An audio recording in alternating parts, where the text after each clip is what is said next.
Is your PUBG mobile game struggling? Do you want to hit shots like this?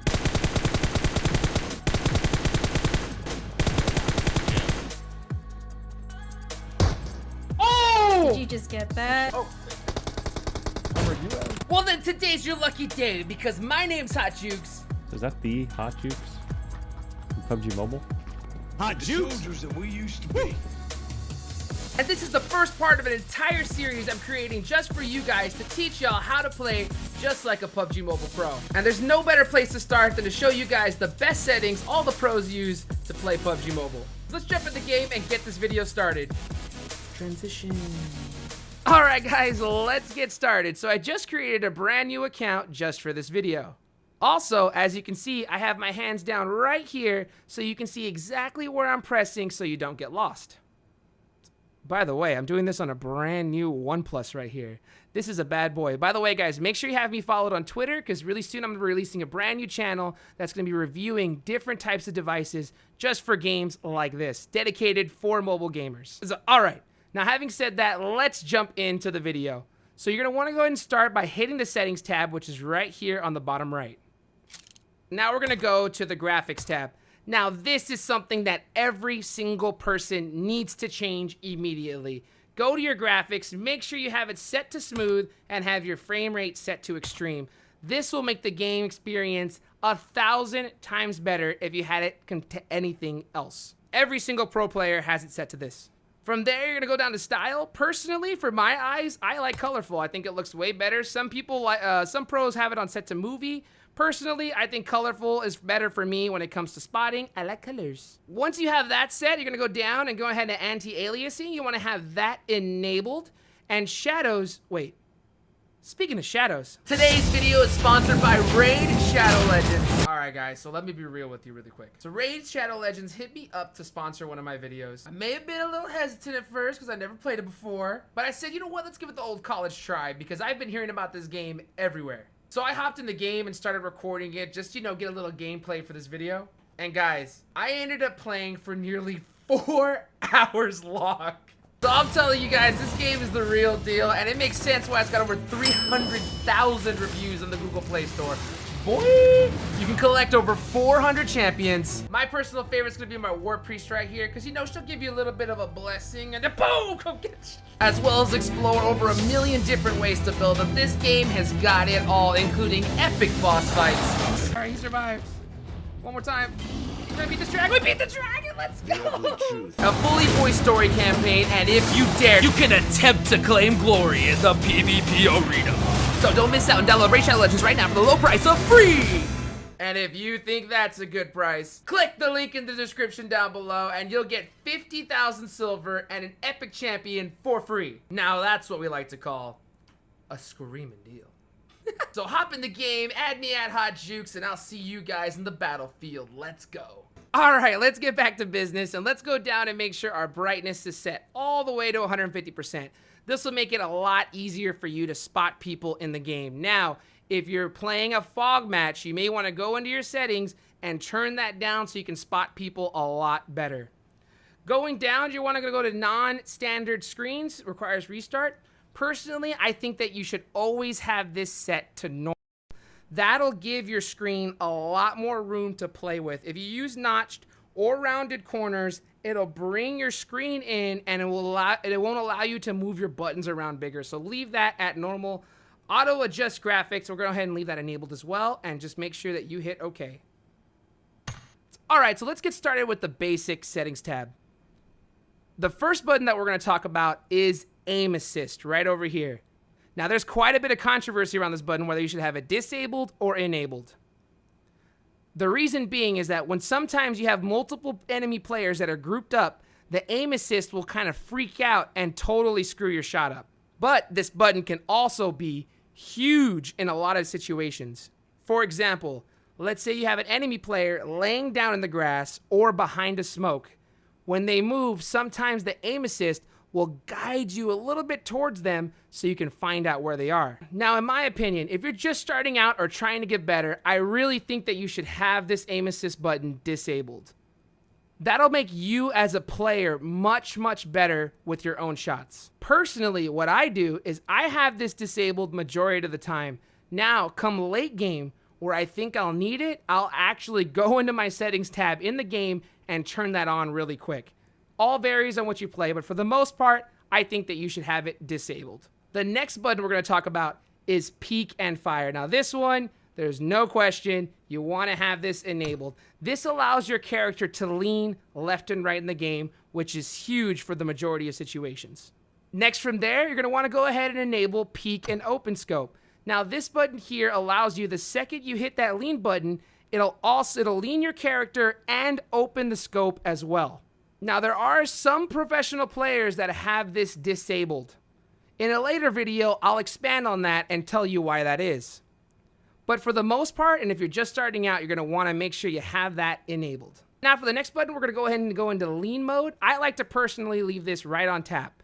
So what that means is I have to hit the button for my character to lean and then hit it again for it to come back.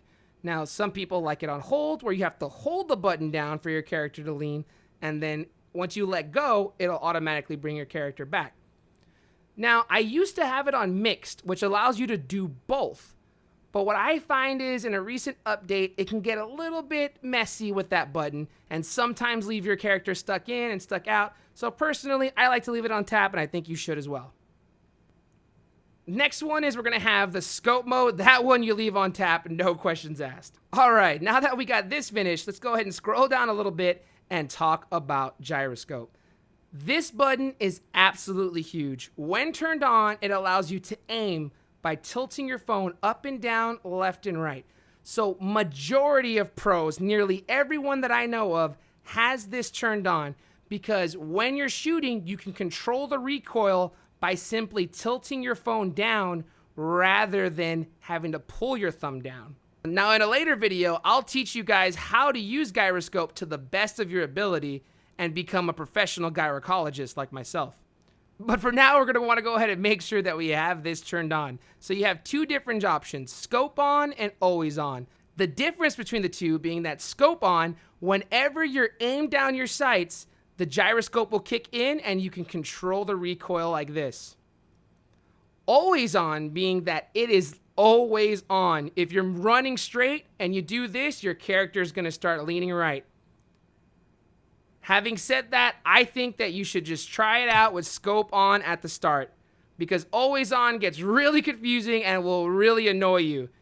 So start off by using it scope on so you can get used to it, and then once you go ahead and get used to that, see if always on is for you. But no matter what, you want to use gyroscope when you're scoped in, so make sure you have this button pressed. As we go down from there, we want to make sure, of course, that, auto open doors are enabled, play emotes are enabled, healing prompt. Now you have the jump and climb button that combine or separate. This is a new feature that if you have it separate, it creates a whole nother button that's just meant for climbing up into things. Now in my experience, I had the same dang issues trying to get into a window, whether they're separate or combined. So for me, to save screen space, just go ahead and leave it on combined. Next, we're gonna have our first person perspective camera view. Now this button is really, really huge, and it's dependent on the device that you're playing and how good your eyes are. What this means is that when it's maxed all the way up, your character is allowed to see more field of the view from side to side. Now, the penalty of that is that anything in the center is going to be further away. And I'll show you that right now. Okay, so we're in a game. Let's go ahead and go to our settings tab and take a look at the first person perspective camera view. Now let's start it all the way down to 80. Now as you can see, this is what it looks like right here in first person. Now let's say we're trying to go ahead and shoot at somebody that's on top of this roof right here. So we're aiming in, and this is the vision that you have. We'll go ahead and unscope right now so you can go ahead and see that. Now let's go back to the settings, go all the way down and raise it up to the top. See the difference? Now my character can see both windows on the side, but here in the center, it's a little bit further away. So depending on the device you have and how good your eyes are, you're going to want to play with the setting a little bit. If you're on an iPad, for example, it's so big, it doesn't matter. You want this all the way turned up so you can see the most you possibly can. If you're on a smaller device, you're gonna probably wanna turn that down a little bit so you can spot better up ahead. So now let's say that I'm trying to go ahead and shoot a player on the top of this hill here. If I go to my settings tab and I have this all the way turned down, as you can see, the people on the hill will look much bigger and I'll be able to shoot them a lot easier. For example, I got a person coming to me right now. Get out of here, boy. So basically, having this turned up higher is better if you're raiding a house or things like that, because you're gonna be able to see more inside of it. But if you're shooting people on top of a hill or trying to spot them, a little bit lower is better, as you're gonna be able to see things closer and aim better.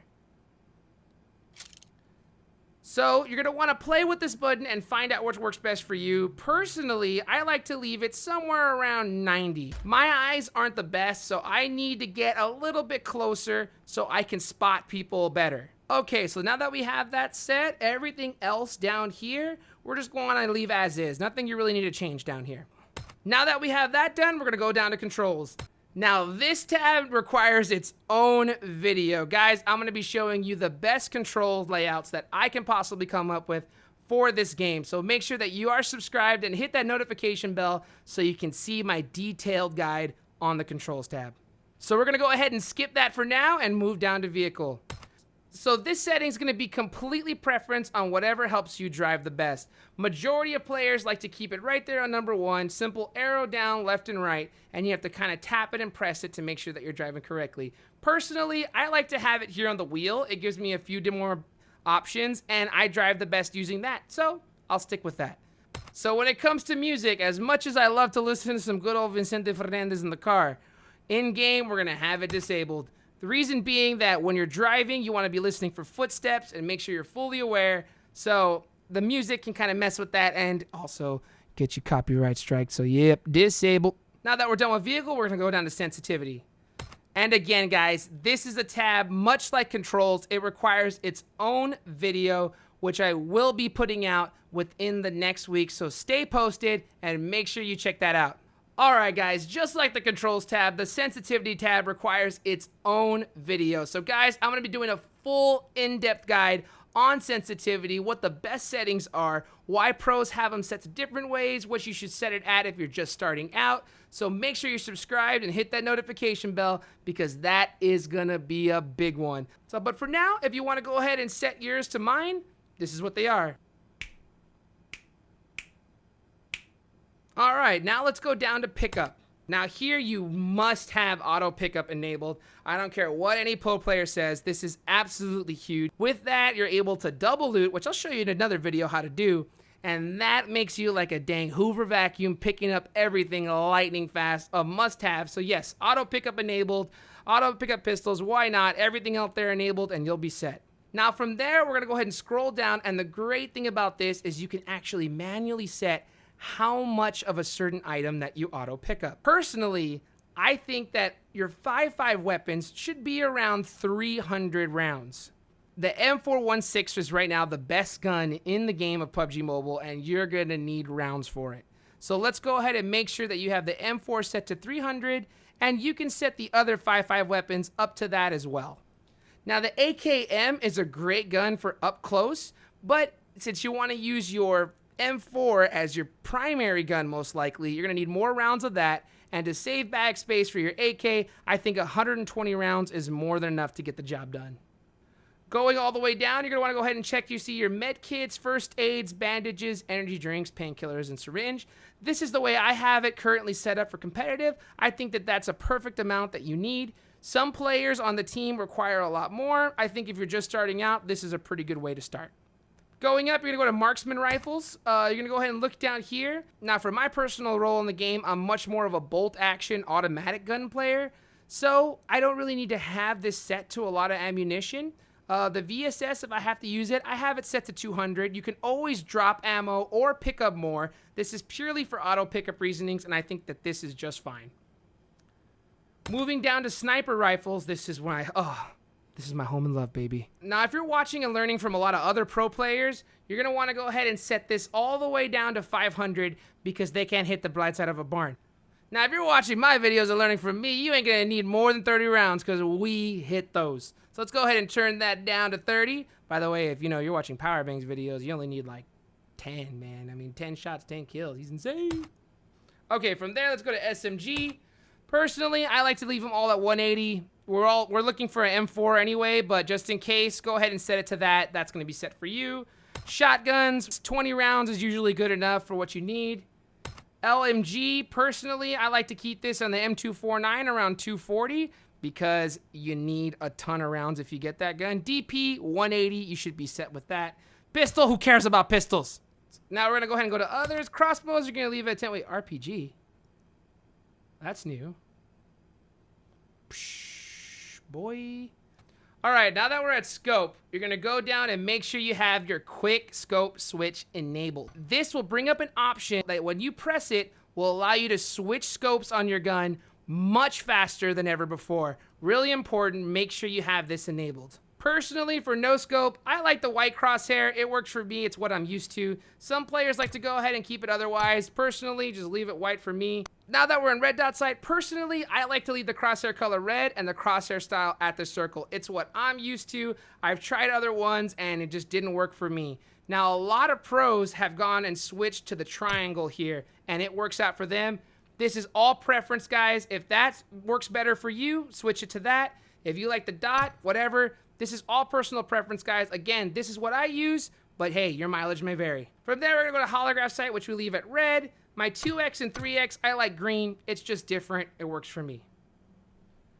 Now that we're in audio, guys, this is purely dependent on your headphones and how loud you have your volume in game. But just to give you a heads up for you new guys, here on the bottom left, this is how you change the volume of your personal microphone. And if you go over here to speaker, this will change how loud the other players are sounding to you. So if the players are too loud and you can't hear footsteps, you're gonna wanna go ahead and lower this down a little bit. But again, it's up to you and what works for you. From down there, you're gonna go down to downloads. Sometimes it'll actually have a resources pack that you go ahead and collect. And with that, put your phone down and give yourself a round of applause because you've officially set your settings to the best for PUBG Mobile. Baby, I'm ballin'.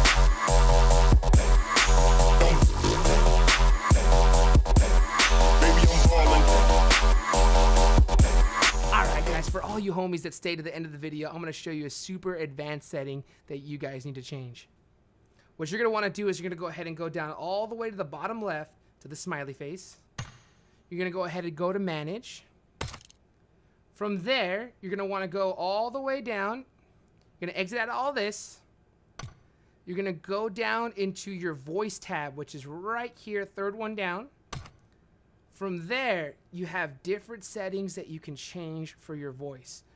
So once you get to the voice command settings here, there's actually 2 voice commands that actually put real marks inside the game. You have enemies ahead and I got supplies. Enemies ahead, anytime you click that, wherever you're pointing to, it'll put a yellow triangle right onto them so you can mark where other enemies are for your team. Next, you have I got supplies. So whenever you look at an item, you click on that and it'll put a mark in game so it'll help your teammate be able to find the supplies that you're trying to get them. Personally, I like to disable all the other ones because there's no need to have it. And I like to put my enemies ahead all the way to the top and I got supplies on the bottom. Because when you see the wheel in game, you can just simply flick it up to do enemies ahead and flick it down to I got supplies. If you don't change the setting like this, if you flick it to the left a little bit of left to the right, it'll give you a totally different one, and that's terrible to have inside of a competitive PUBG Mobile game. So this is a really, really high-tech setting, guys. Not a lot of people know about it. So guys, again, like the video. I love you guys, and I'll catch you on the next one. Peace.